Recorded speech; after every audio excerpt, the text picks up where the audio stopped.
Hey guys, Coach Rich here. I'm gonna tell you another secret to how to sound natural when speaking English. Let's go!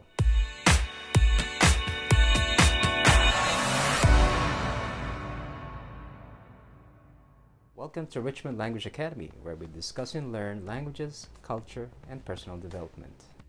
If you're new to my channel, please subscribe and hit that notification bell to give you updates on my latest videos. In part 1 of how to sound natural in English, we discuss on sentence stress using content and function words. If you haven't seen it, you can click here. This time, I'm going to show you how to improve your flow of speaking using Connect to Speech, so you can speak faster and wouldn't sound like a robot. Hello. How are you all? This is how you will sound if you speak like a robot. Connected speech is a continuous sequence of sounds forming words, phrases, and sentences. When you look at phrases or sentences, I want you to look at them as small units instead of separate words. Because if we try to say every word separately, it will sound choppy. So the idea of connected speech is to be able to speak one unit in one breath, making it sound like a one whole word. Let's look at the same sentence that I just said and divide it into 3 units to see what I mean. So the idea of connected speech, stop, is to be able to speak one unit in one breath, stop, making it sound like a one whole word, stop. In the English language, there are several ways to apply connected speech, and I'll show them to you right now. Consonant to vowel. When the end of the word is a consonant sound and the next word starts with a vowel sound, we naturally connect them together. This also applies in reverse. This apple, this apple, that apple, that apple. Is he busy?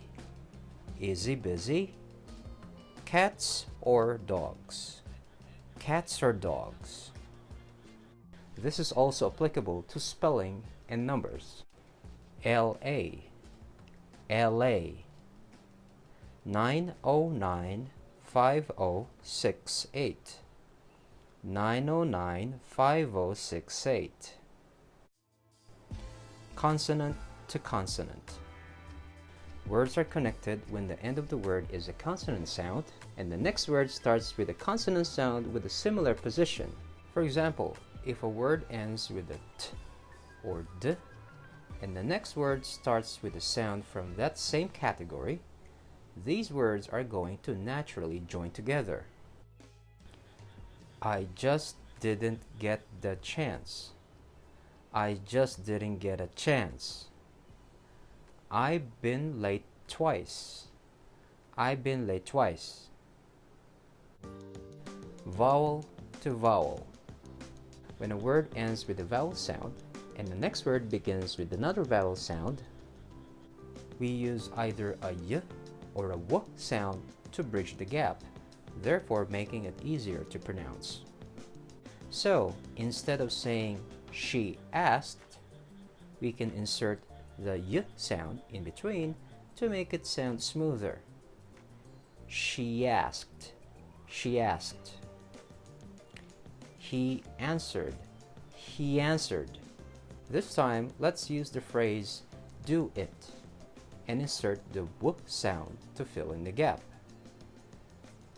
Do it. Do it.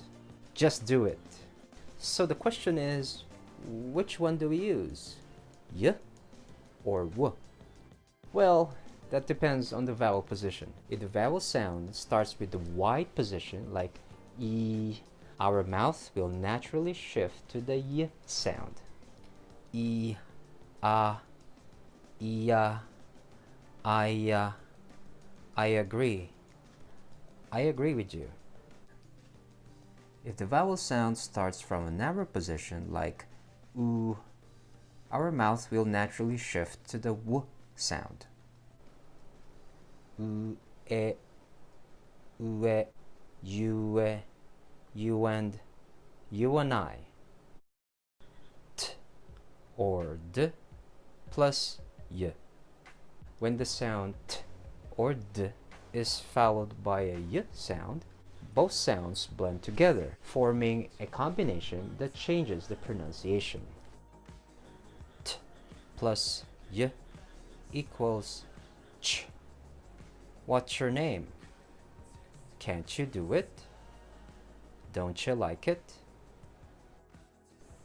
D plus y equals j. What did you do? Would you help me? Did you like it? Finally, let's apply connected speech plus the stress and intonation from part 1 using this famous exercise from the American accent training. Try to follow my lead and focus on connected speech and intonation. I'll start slowly in the first round and speak normally in the second round. Here we go. Hello, my name is Richmond. I'm taking American accent training. There's a lot to learn, but I hope to make it as enjoyable as possible. I should pick up on the American intonation pattern pretty easily, although the only way to get it is to practice all of the time. I use the up and down or peaks and valleys intonation more than I used to. I've been paying attention to pitch too. It's like walking down a staircase. I've been talking to a lot of Americans lately, and they tell me that I'm easier to understand. Anyway, I could go on and on, but the important thing is to listen well and sound good. Well, what do you think? Do I? Hello, my name is Richmond. I'm taking American accent training. There's a lot to learn, but I hope to make it as enjoyable as possible. I should pick up on the American intonation pattern pretty easily, although the only way to get it is to practice all of the time. I use the up and down or peaks and valleys intonation more than I used to. I've been paying attention to pitch too. It's like walking down a staircase. I've been talking to a lot of Americans lately, and they tell me that I'm easier to understand. Anyway, I could go on and on, but the important thing is to listen well and sound good. Well, what do you think? Do I? So that concludes our lesson. I hope this was helpful in making you sound natural when speaking English. And if you find this video helpful, kindly thumbs up, comment, subscribe, so I can continue making these types of content for you. Thank you, and see you next time.